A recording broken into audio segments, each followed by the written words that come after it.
What should I sample? That one question marked the beginning of my research. Back in 2000, in a lab for industrial engineering, I was wrestling with a tough problem. Even if a factory makes 100 items, you can't inspect them all. So, how many do you sample to guarantee quality? I was completely lost in this design without a right answer. 20 years later, I found myself working in a manufacturing plant. To my surprise, the number of samples wasn't decided by probability, but by the gut feelings and experience of the veterans on the floor. There was a huge gap between my research and reality.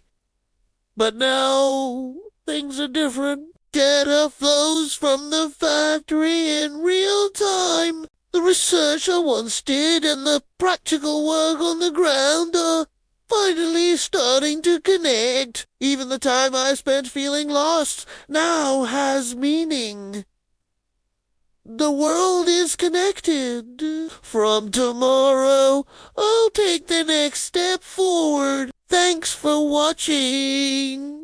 And don't forget to like and subscribe for more stories like this.